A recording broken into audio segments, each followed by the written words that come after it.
In this video, I'm going to show you how you can fix cannot open page error on OneNote app. So if you're being told this page may have been moved, deleted, or you may have insufficient permission to access it, would you like to remove this preview card from home? Then there are quite a number of steps you can take to fix this. If this video helps, please like and subscribe to this channel. Alright, so the first thing you want to ensure is that you have the page. If you're not sure, recheck and see if the page has been downloaded. Alright, so the first thing you want to ensure is that you have the page and it is available on your OneNote app before you try to open it. And also make sure that you go through settings to grant all needed permissions, and also that you have data to open this. Now if everything is in order but you still get the same error, then you want to take some few steps to troubleshoot this app. In the first method, you want to go to your phone and look for settings option, and from settings go to apps. Under apps, look for this option called manage apps or all apps. This will list all the apps you have on your phone.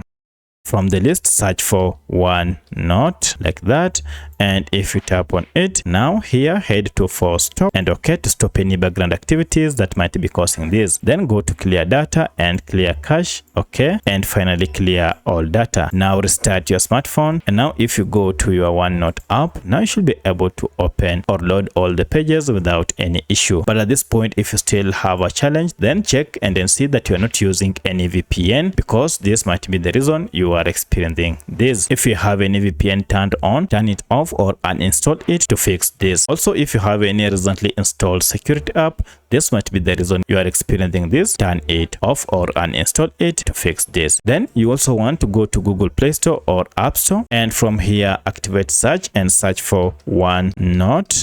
And here look for your app, see if you have any update, and update your app to the latest version to fix this. In most cases, this should now fix your app and it should be running without any issue. However, if at this point you still experience errors, then most likely the problem is with OneNote servers. This should be fixed within some few minutes, so you need to try again after some few minutes and everything should be okay. So let me know which of this was able to fix your issue. If you have any other question, kindly let me know in the comment section. Otherwise, thanks for watching and let's meet in the next video.